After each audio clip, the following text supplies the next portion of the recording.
Bonjour tout le monde, bienvenue sur le podcast UP Naturo. Je suis Uriel, naturopathe en Normandie, spécialisée dans les troubles inflammatoires, le profilage alimentaire et le décodage biologique des maladies. Dans ce podcast que je voudrais hebdomadaire, mais que je n'arrive pas à maintenir forcément très régulièrement à cause de mon emploi du temps et des aléas, je partage avec vous mes astuces, mes conseils, mon expérience de naturopathe, pour vous orienter, vous guider vers, une pleine santé. Et aujourd'hui, c'est le je ne sais plus combienième épisode et on va parler de choses un petit peu ésotériques, pour certains et certaines, mais qui ne le sont pas tant que ça finalement. En fait, c'est plus de la physique, je devrais dire, que de l'ésotérisme ou des ondes ou enfin, en tout cas, c'est une histoire d'ondes effectivement, mais je vous en ai parlé sur le blog, la semaine dernière. Je ne sais pas si, vous avez vu ça, j'en avais parlé aussi sur les réseaux sociaux. En fait, je vais vous relater un petit peu une consultation un peu particulière que j'ai faite il y a quelque temps et je vais vous amener, à l'objet de ce podcast, du jour, c'est-à-dire, la radiesthésie. Alors pour ceux qui ne savent pas ce qu'est la radiesthésie, c'est une discipline qui consiste à percevoir, des ondes, des phénomènes physiques, électriques, électromagnétiques et cetera. En fait, c'est la capacité à percevoir les radiations, littéralement parlant. La radiesthésie, on s'en sert pour détecter, alors tout le monde connaît ça, le sourcier, hein, qui détectait, l'eau, souterraine pour creuser les puits et cetera. Mais, aujourd'hui, on s'en sert aussi pour la géobiologie, à savoir, l'étude de l'habitat et des nuisances auxquelles on peut être exposé dans son habitat. Donc pour cela, la radiesthésie est aussi employée, en fait. Alors, cette consultation qui a eu lieu il y a quelques semaines maintenant, je vais vous la raconter. Si vous n'avez pas lu l'article, la voici en détail. Donc il y a quelques semaines de ça, je rends visite à une femme chez elle pour une consultation à domicile. Donc déjà, ce contexte-là se prête super bien parce que c'est pas souvent que je fais des consultations à domicile. Je les propose, hein, bien sûr, mais souvent, en fait, je fais mes consultations au cabinet à Avranches, donc j'ai pas l'occasion de voir les habitats, des personnes qui me consultent. Là, en l'occurrence, j'ai cette chance-là.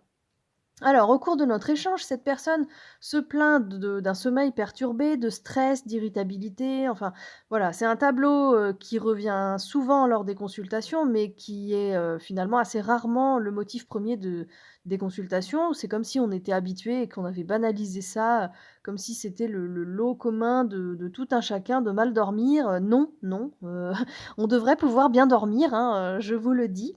Donc, en l'occurrence, dans ce cas-là, c'est bien ça, hein, le motif de consultation, c'est complètement autre chose, mais on aborde ce point puisque de toute façon, je pose plein de questions pendant mes consultes, sur beaucoup d'aspects de la vie et notamment le sommeil. Donc j'ai ces réponses-là et puis, j'ai en face de moi une personne qui mène une vie plutôt épanouissante, et qui n'arrive pas à trouver d'explication, claire ou tangible en tout cas, à cet état de nervosité, on va dire et ses problèmes de sommeil. Alors, on passe en revue l'ensemble des facteurs stressants auxquels cette femme est exposée dans sa vie, qui sont finalement peu nombreux. Comme je vous le disais, sa vie est plutôt, épanouissante, hein, et du coup, on en conclut toutes les 2 d'un commun accord, on va dire que, l'ensemble des symptômes semble vraiment supérieur au niveau de stress qui est subi. Alors du coup là, ça me pop dans la tête et j'évoque un point que j'aborde quasiment systématiquement auprès de mes consultants, mais qui est rarement, comment dire? Poussé. C'est celui de l'impact des pollutions environnementales, donc ce qu'on appelle les pollutions, géobiologiques. Mais comme je vous le disais, la majorité de mes consultes ayant lieu au cabinet à Avranches, je ne vois pas le lieu de vie des gens et du coup, l'étude de ces éléments, reste, très, très superficielle, voire quasi nulle, en fait. Alors que cet après-midi-là, je suis chez la personne, donc je n'ai aucune excuse et puis là, mon intuition me pousse à lui proposer de revenir chez elle faire des détections radiesthésiques, donc parce que je suis initiée à la pratique radiesthésique ça fait plusieurs années maintenant et donc je sais trouver de l'eau, je sais détecter, des réseaux, les réseaux, électriques, en fait, je ne sais pas si vous avez entendu parler de ça, mais bref, le monde entier est quadrillé par des réseaux, électriques, magnétiques et cetera. Donc je suis capable de les détecter. Après, je prétends pas du tout avoir le niveau d'expertise d'un géobiologue, loin de là, c'est très compliqué la géobiologie, mais en tout cas, je sais faire des petites détections, basiques Et du coup, je propose à ma consultante, elle accepte et donc je retourne quelques jours plus tard chez elle avec tous mes instruments et je commence à détecter. Donc dans le séjour, je détecte rapidement une veine d'eau qui traverse la maison sur un axe nord-est-sud-ouest. Bon, je demande à cette personne où est la chambre, on y va et là, bing, sans surprise, le lit est placé pile poil sur le passage de la veine d'eau. Donc, sans en savoir plus que ça, dans un premier temps, je demande déjà enfin, je conseille en tout cas à ma consultante de déplacer son lit. Alors, en lui disant ça, je fais le tour, visuellement de la chambre et il se trouve qu'elle est d'une taille relativement normale et d'une forme un peu carrée en plus, qui permet pas, beaucoup d'autres configurations compte tenu des placards existants, de la fenêtre et cetera. Donc là, ma consultante me dit: «Mais vous pouvez tester la chambre d'amis de l'autre côté du couloir?» Alors ouais, on y va. Je teste la chambre d'amis qui est, quasiment vide en plus à ce moment-là et ça m'arrange parce que je peux me déplacer partout. Je ne trouve pas d'eau. Donc la jeune femme me dit: «Mais alors, je pourrais mettre la chambre ici?» Changer de chambre, en fait. Et alors j'en attendais pas tant parce que souvent les gens ont du mal à envisager des changements comme ça. Enfin, ça mûrit dans le temps, mais c'est pas quelque chose qui est marrant à envisager et qui est facile à faire. Donc là, j'étais assez surprise qu'elle me le propose aussi spontanément. Faut croire que son idée de mieux dormir devait quand même la peser, hein, pour qu'elle soit aussi motivée. Et du coup, bah, forcément, moi je lui dis: «Oui, oui, oui» et ça fait plaisir et on essaye, de changer ça, quoi. Et bah, l'autre jour, je reçois un mail, ça faisait 23 jours du coup, j'ai compté. Ça faisait 23 jours qu'elle avait changé, son lit de place et je reçois son mail qui me dit, voilà: «Je voulais vous tenir informé des effets du changement, c'est, j'ai mis au début, c'était pas très flagrant, mais mon sommeil, est quand même beaucoup plus profond que d'habitude. Et maintenant ça fait 9 jours, enfin 9 nuits consécutives que je dors vraiment mieux, c'est flagrant. J'ai eu peur de m'enflammer, j'ai voulu, attendre de voir si ça allait se répéter sur plusieurs nuits avant de vous en parler. Mais oui, c'est le cas et le plus frappant, c'est ma sensation au réveil. Avant, j'avais l'impression d'avoir somnolé toute la nuit. Maintenant, je me réveille, comme après une longue absence, loin d'ici, me dit-elle. Je déconnecte vraiment pendant mes nuits, je me repose enfin. Heu, voilà, sur ce qui devait être juste un test, vous avez réussi à trouver le problème et même en journée, je sens que mon rythme a comme ralenti un peu. Je ne suis pas plus molle, mais plus calme et voilà. Ensuite, elle me dit qu'elle applique aussi tous mes conseils pour enfin les autres conseils que je lui ai donnés, en fait, en lien avec, le motif de sa consultation. Mais voilà, elle est super contente. En plus, elle va pouvoir refaire la déco de sa chambre parce que c'est une chambre qu'elle avait laissée un petit peu à l'abandon, depuis qu'elle avait emménagé dans la maison et là, du coup, ça l'a motivée pour, se mettre à faire les peintures et tout donc super. Donc bah, évidemment, moi, je suis hyper reconnaissante. Alors déjà, merci beaucoup à cette personne d'avoir, de m'avoir autorisée à partager cette expérience, hein, avec vous. Mais du coup, moi, je suis, ouais, hyper reconnaissante, hyper heureuse d'avoir pu faire cette expérience et d'avoir pu apporter une solution surtout au problème. Il faut savoir que les sensations qu'elle me décrit, ne sont pas du tout surprenantes, en fait, parce que le corps détecte la présence d'eau, qu'on le veuille ou non, d'eau, d'ondes ou de tout autre phénomène, électromagnétique ou autre, hein. Le corps, il sait le détecter, ça, il y a aucun doute là-dessus, c'est mesurable, notamment au niveau endocrinien, en fait. Dans le cas de l'eau, en fait, comment on détecte de l'eau? C'est pas magique, hein. En fait, l'eau en mouvement, l'eau en déplacement en souterrain, va frotter contre les parois, rocheuses, si on veut, de la veine et c'est ce frottement, en fait, qui crée une différence de potentiel et qui, du coup, émet une espèce de champ électrique et c'est ce champ électrique que le corps perçoit. Et il le perçoit, on le sait parce qu'on a observé ça avec des examens médicaux, hein, clairement.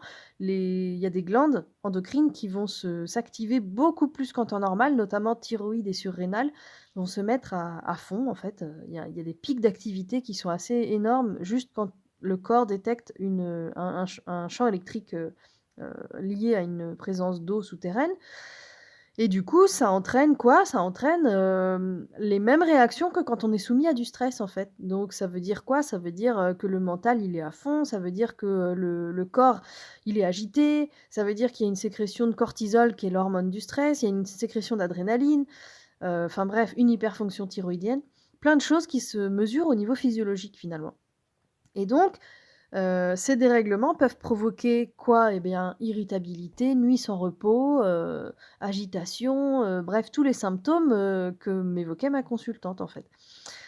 Donc voilà, c'était un petit partage d'une expérience, qui m'a vraiment, fait plaisir. Je pensais pas qu'un jour la radiesthésie arriverait, au service de ma pratique en tant que naturo. Mais bon, là, je me retrouve confrontée à la question, par cette, expérience-là et du coup, la réponse devient, j'allais dire, évidemment évidente. La réponse est toute évidente. Évidemment, oui, que la radiesthésie peut venir compléter un bilan naturo. Enfin, la géobiologie, les pollutions environnementales font partie du tableau, qu'un naturopathe se doit de vérifier et de contrôler. Donc si en plus j'arrive à détecter quelques petites choses, évidemment que je vais pas me gêner pour le faire, si ça peut apporter des solutions à des problèmes comme dans ce cas-là. Donc c'est envisagé au cas par cas, hein, j'entends pas systématiser ça, ni proposer l'équivalent du travail d'un géobiologue. Encore une fois, c'est très, très complexe et j'en suis pas là du tout, même si je fais des formations, des stages régulièrement, je n'en suis pas là. Mais, en tout cas, je peux faire quelques petites détections qui peuvent déjà orienter un petit peu, les choses ou en tout cas exclure, certaines causes ou les confirmer. Mais, en tout cas, voilà, je voulais, vous parler de ça parce que c'est un sujet qui me tient vraiment à cœur et que je trouve hyper intéressant. On néglige tellement souvent les pollutions qui peuvent être apportées par notre lieu de vie et c'est pas moi qui le dis, hein, c'est Hippocrate, hein, déjà, à son époque, hein, qui disait que, un praticien de santé qui veut bien faire son travail, il doit considérer la personne, son hygiène de vie et le lieu où elle vit. Parce que, l'hygiène de vie, les comportements alimentaires, l'activité physique, la gestion du stress et cetera, oui, évidemment, un grand oui, c'est important. Mais, il faut pas non plus complètement occulter le fait que notre environnement immédiat, c'est pas parce que c'est la planète Terre et que, la nature, c'est tout bien, c'est tout beau. Non, il y a des radiations, il y a, le radon, par exemple, en Bretagne ou je sais plus dans quelle autre région, mais je sais qu'en Bretagne, on y est soumis. C'est une radiation. Il y a les rayons gamma. Il y a des choses comme ça qui sont pas du tout bonnes pour notre santé, en fait, qui sont vraiment pathogènes. Et tout ce qui est réseau Hartmann, réseau Curie, etc., les failles, les veines d'eau, toutes ces choses-là, en fait, peuvent, dans certaines circonstances, être complètement neutres. Enfin, c'est pour certains trucs, c'est pas possible que ce soit neutre, mais pour certains trucs, c'est possible. Et dans certaines configurations, notamment quand il y a un croisement, c'est-à-dire une superposition, une accumulation, à savoir une faille plus une veine d'eau plus un nœud Hartmann par exemple ou un nœud Curie, alors là, là c'est la cata quoi. Il y a des choses qui peuvent se superposer comme ça et qui peuvent donner ce qu'on appelle des points cancer. Donc vraiment, c'est pas anodin. L'environnement dans lequel on vit n'est pas anodin.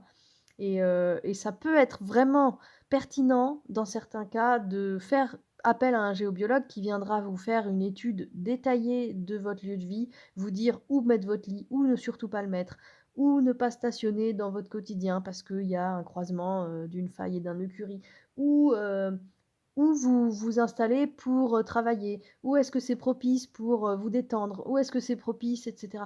En fait, en fonction de votre environnement, on va dire souterrain, il peut votre maison peut être tout à fait, saine pour vous, comme ne pas l'être du tout en fonction d'où vous positionnez vos pièces, vos meubles et cetera. Donc c'est vraiment un truc qui est hyper important et que je trouve passionnant et c'est pour ça que je suis des stages régulièrement parce que j'ai vraiment envie de mieux comprendre tout ça et de mieux le maîtriser parce que ça peut être, la solution parfois à des problèmes, notamment quand vous avez tout essayé et que vous avez une hygiène de vie qui est très très saine, vous avez une hygiène alimentaire impeccable, vous faites du sport, vous je sais pas moi, vous dormez, bien, enfin vous avez l'impression de bien dormir. Il se peut, hein, que vous dormiez bien, que vous sentiez pas de perturbations. Mais ça veut pas du tout dire que vous n'avez pas de rayonnement qui vous arrive dessus ou autre, hein. Vous pouvez ça se traduit pas forcément par de l'insomnie, c'est ça que je veux dire. Ça peut se traduire par une pathologie qui ne passe pas.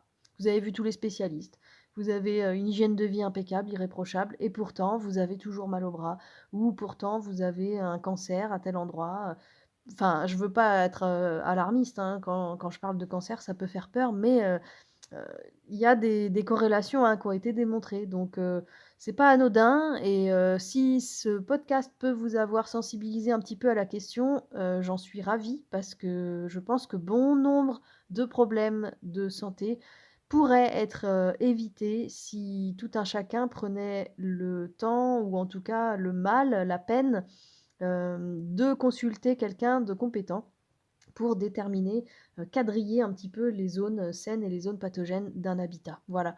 C'était le petit thème du jour qui me tient à cœur comme beaucoup d'autres, mais particulièrement en ce moment, je me renseigne beaucoup là-dessus et puis j'ai eu le cas il y a quelques jours, donc c'était aussi l'occasion de vous en parler du coup. En tout cas, en attendant le prochain épisode qui, je l'espère, aura lieu samedi prochain, mais je vais peut-être, me raviser un petit peu. Ce sera les bonnes résolutions 2022. Je pense que je vais réduire un petit peu la fréquence parce que ça me demande beaucoup de boulot, de mettre tout ça en ligne, sachant que j'ai pas une connexion internet de fou. Du coup, souvent, quand je mets les épisodes à charger le soir pour, les laisser tourner toute la nuit et bien, je me réveille le lendemain matin, le truc a planté et cetera. Faut que je recommence tout. Bref, je vais peut-être passer à un épisode et ou un article de blog, tous les 15 jours pour 2022. Ce sera reprécisé prochainement. En tout cas, d'ici je ne sais quand, portez-vous bien, passez d'excellentes fêtes de fin d'année si je ne fais pas de nouvel épisode d'ici là. Profitez bien de votre famille, de vos proches, amusez-vous bien, faites-vous plaisir, mangez, faites-vous péter le bide. Franchement, ne vous stressez pas avec ça, hein, on est sur un podcast naturo, mais on s'en fout. On se fait péter le bide parce que, voilà, c'est pas toute l'année qu'on a l'occasion d'être en famille comme ça, d'être avec les gens qu'on aime, ça doit être un moment où on se fait plaisir, on oublie les soucis, d'accord, hein. La magie de Noël, tout ça fait que même si vous vous goinfrez, eh ben, impeccable, votre corps, il va adorer ça. Voilà, donc faites-vous plaisir surtout, profitez bien et je vous dis à très bientôt pour le prochain épisode. Bye bye.